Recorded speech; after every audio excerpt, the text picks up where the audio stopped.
All right. Hey, everybody. Welcome to the Coding Zoo. If this is your first time joining, my name is Shane, and this is the Java Building Blocks playlist. In today's lesson, we're going to learn how to compare strings. So in previous lessons, we learned how to compare numbers. Comparing strings and comparing objects is a little bit different. You can't do it like you would when you're comparing primitives. So if you're not familiar with that, if you're still learning the basics, hey, stick around. It's something you got to know. We're going to jump right in.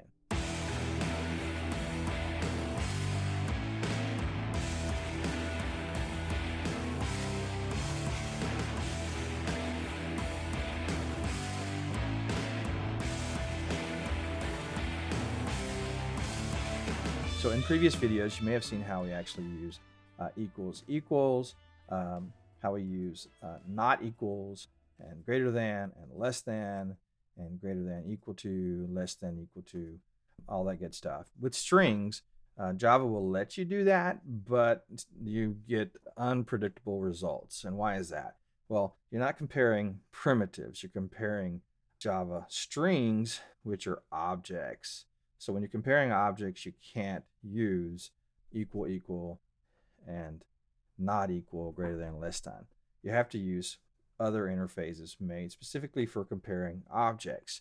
So we're just going to go over strings today, and in upcoming videos we'll go over comparing pretty much all types of objects going forward using the equals and the hash code method on your objects. Today we're just going to cover strings. It'll be quick and simple. If you look at my desktop here, I have a main method, and I'm calling a method called compare to strings. Now I have a variable here called first string. It's a lowercase a.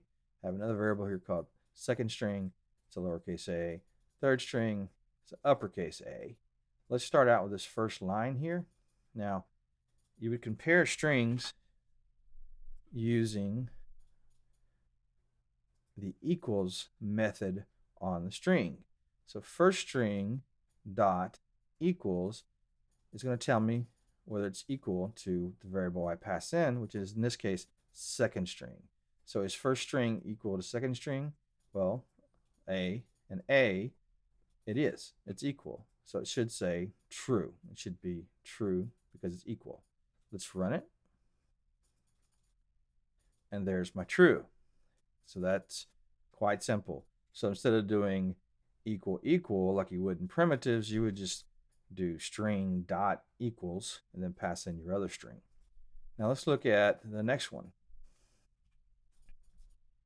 So here I'm asking, is the first string equal to the third?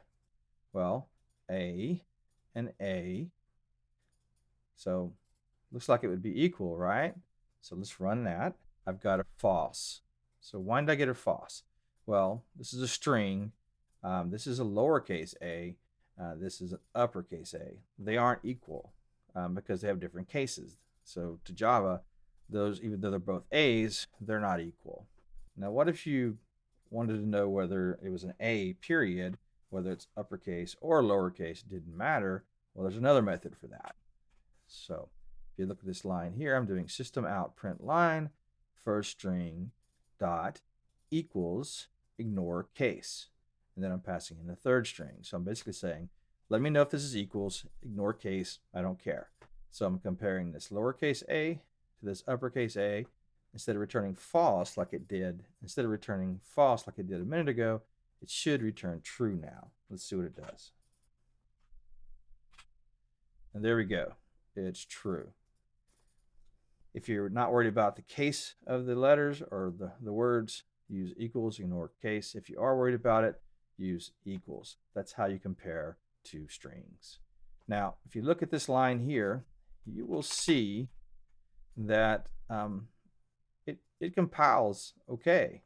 I don't get any errors. And in some cases, it may actually return true, but you can't trust that. The only reason it returns true is because Java may be caching that particular string in the JVM to save space, right? But ultimately, if it's not doing that caching at that particular time, then your first string is one object, your second string is another object. Now that object has the values of a inside of it, but they're two different objects that have that value inside. They're not the same object. Now, Java's smart enough in a lot of cases to cache certain strings. And in this case, it's smart enough to do it. So this will return true, but you definitely don't want to program this way. You don't want to code this way. This is something you should look for in a code review, and you should say, hey, nope, change it, please. It's bad programming. So don't do this way. Use equals or equals in or case. And this is when you're comparing strings. Now, when you're comparing objects, there's an interface called equals, and there's a hash code interface that goes along with that, and you have to implement both. We'll cover that in upcoming videos. You'll need to learn how to do that, especially when you start using data structures like set and hash maps and all those good things. So hope that makes sense. Have any questions, leave me a message below. I'll get back to you as soon as possible. If you haven't subscribed yet, click the subscribe button, click that bell icon. That'll let you know when the next videos are coming out. If you like this video, click like. If you have any friends that are trying to learn how to program, that's our goal, is to help others learn how to program. That's what the Coding Zoo is all about. Send them our way. Hey, thanks for joining. Hope you have a great week. Bye.